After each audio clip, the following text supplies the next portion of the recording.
la représentation, la décentralisation.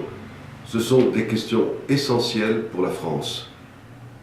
Chacun sait maintenant que la France, les Français ne sont pas représentés ou sont mal représentés. Et que d'autre part la France est mal gouvernée et qu'elle est peu et très peu décentralisée concrètement. Et il convient de comprendre pourquoi on revient indéfiniment sur ce fameux projet de décentralisation. Donc il y a une réforme en cours qui serait l'acte 3 de la décentralisation, avec ce volumineux projet de loi de Maryse Lebranchu, ministre de la Réforme de l'État et de la décentralisation, 124 articles, et qui est analysé en ce moment, et d'ailleurs réécrit au Sénat. Pour comprendre ce qui se passe, et pour aller vite, puisque c'est le propre de ces petits entretiens, revenons sur cette idée de décentralisation. C'est Defferre qui, le premier, a repris l'idée de décentralisation, qui n'est pas du tout une idée de gauche. La gauche, elle est jacobine, elle est fondamentalement unitaire autour du parti et autour de l'appareil qui définit la ligne du parti. La décentralisation est une idée des catholiques sociaux, des royalistes français. Surtout au XIXe siècle, c'est une idée qui a été portée par des Villeneuve-Bargemont, par des Frédéric Leplay, et qui ensuite est une idée qui a été portée par Charles Maurras. La décentralisation de Defferre a été la reprise d'une excellente idée, mais totalement transformée par ce ministre jacobin de François Mitterrand, 1983, première loi de décentralisation. Et en quoi a consisté la décentralisation? De fait, à donner des compétences et des pouvoirs à des collectivités territoriales, mais à veiller à ce que ces collectivités territoriales, en réalité, appartiennent aux appareils de parti. Et concrètement, ça a été la remise de la décentralisation entre la main des partis. Et les élus ne pouvaient être pratiquement, s'ils voulaient réussir, sauf cas extraordinaire, qu'investis par des appareils de parti. Et donc les cagnottes constituées par ces nouvelles institutions étaient des cagnottes qui étaient gérées par des partis. Et quand il s'agit de cagnottes sociales, évidemment, ça peut avoir un intérêt clientéliste extrêmement important. Donc une schizophrénie s'est établie dès le départ, entre la mainmise des appareils partisans, et puis, d'autre part, des élites territoriaux qui auraient voulu, peut-être, essayer de concevoir un intérêt commun, un bien commun, un intérêt local, et qui en étaient empêchés, sauf quelques maires, très heureusement, les maires, et en particulier des moyennes communes, des petites communes, qui, dans le fond, raisonnaient indépendamment des appareils de parti, ce qui quelquefois leur coûtait très cher. La deuxième opération de décentralisation a été menée, on s'en souvient, par Jean-Pierre Raffarin, et qui a opéré une nouvelle répartition entre l'État, les collectivités territoriales, et puis même une sorte d'initiative populaire, mais tellement mal réglementée et tellement mal agencée que finalement ça ne changeait pas grand-chose. Sauf que on aboutit maintenant à de véritables confusions de compétences et une véritable schizophrénie de la puissance publique qui est répartie entre d'un côté des fonctionnaires d'État, représentant les administrations centrales ou représentant l'État, du type de préfet ou administration publique, et d'autre part les collectivités territoriales, bien sûr représentées par leurs élus, mais ayant également leurs propres fonctionnaires. Et donc on a assisté à une véritable décomposition du territoire français, avec des doublons et des complications administratives extrêmement compliquées, puisque ce n'était plus simplement des élus qui avaient en face d'eux des administrations, mais c'était deux administrations qui étaient en concurrence. Et voici maintenant la décentralisation acte 3, comme on dit.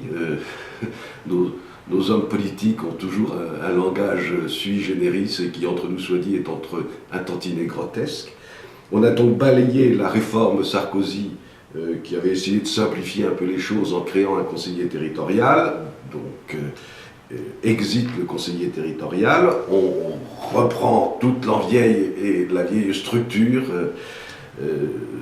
républicaine, et on prétend réorganiser la décentralisation dans ce cadre-là, avec cette fameuse loi Lebranchu. Et Jean-Pierre Sueur, le sénateur qui est le président de la commission des lois du Sénat, a pour ainsi dire repris ce projet de loi et l'a pour ainsi dire réécrit. Qu'en sort-il? Pour aller très très brièvement et pour comprendre à quel degré de confusion nous sommes arrivés, la compétence générale des collectivités territoriales a donc été rétablie. Ça veut dire que tout le monde est compétent. On y a joint, pour compliquer les choses, et sous prétexte de faire appel à la démocratie participative, des conférences territoriales, imaginées, à côté des structures qui existent et qui déjà surexistent. Il y en a beaucoup trop, tout le monde le sait. On met en plus des conférences territoriales, avec des gens qui vont donner leur avis, encore leur avis, toujours des avis, et des discussions, et un pacte de gouvernance qui serait censé mettre de l'ordre là où règne évidemment le plus absolu des désordres. Alors évidemment, les sénateurs qui tiennent énormément à leur place, puisqu'ils ne vivent plus que pour cela, c'est la réalité de la chose. Même s'il y a de bons sénateurs, il n'empêche que c'est cela la réalité de la chose. Ils réécrivent parce qu'ils savent très très très bien que cette conférence territoriale ne fera qu'ajouter au bazar local dont ils ne veulent pas. Ils veulent régner un peu en maître, et donc régner par l'intermédiaire des partis, des appareils de partis, rajouter un autre appareil à côté. À quoi cela sert-il? Et puis il y a toute une partie dans cette loi qui vise les métropoles, les grandes métropoles. Alors il y en a trois.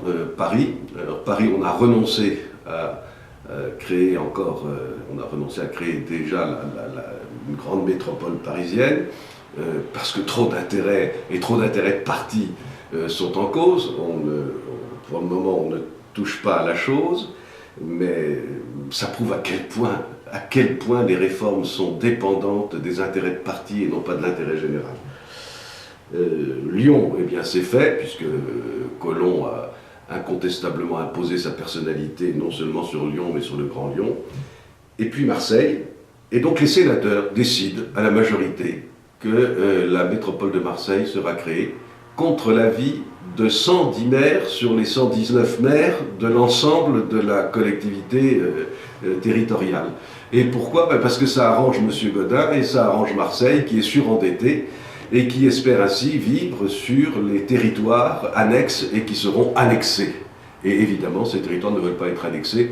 Et toute personne qui connaît son histoire sait très bien que Aix, ce n'est pas Marseille, que Marseille, ce n'est pas Aix. Ces gens-là méprisent les Français. Ils font leurs affaires dans leurs commissions, dans leurs comités et dans leurs entretiens d'appareils. Parce que ça, c'est une connivence et c'est une complicité entre le Parti Socialiste et l'UMP, évidemment. Donc ce sont les appareils qui ont décidé de cela. Et ce ne sont pas du tout les habitants.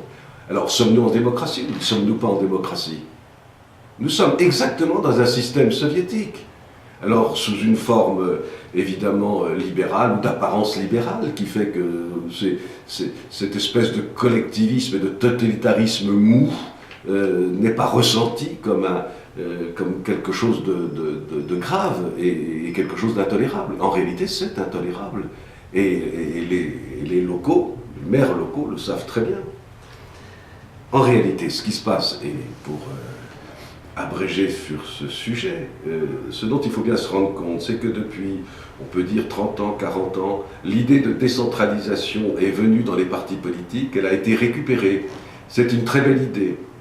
Elle a été récupérée, elle a été polluée.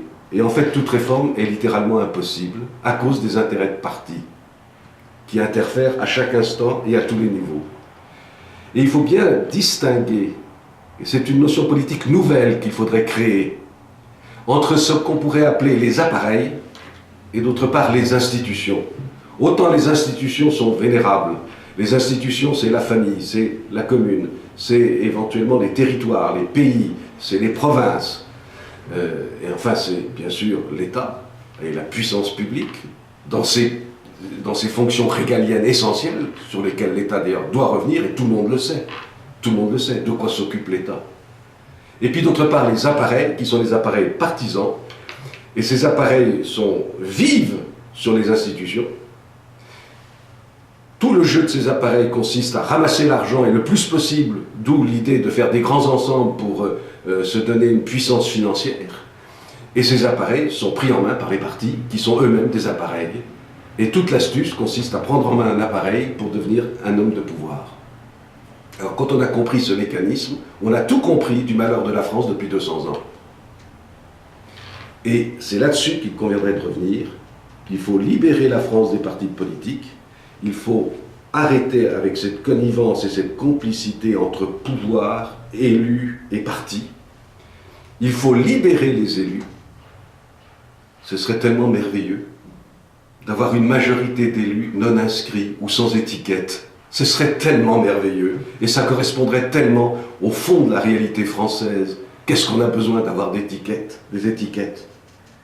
Et surtout, il convient de restaurer une institution nationale qui soit arbitrale, qui soit au-dessus des conflits d'intérêts et qui soit capable de mener à bien cette véritable réforme que l'on attend depuis 1789. C'était celle qu'il fallait faire en 1789. Elle n'a toujours pas été faite.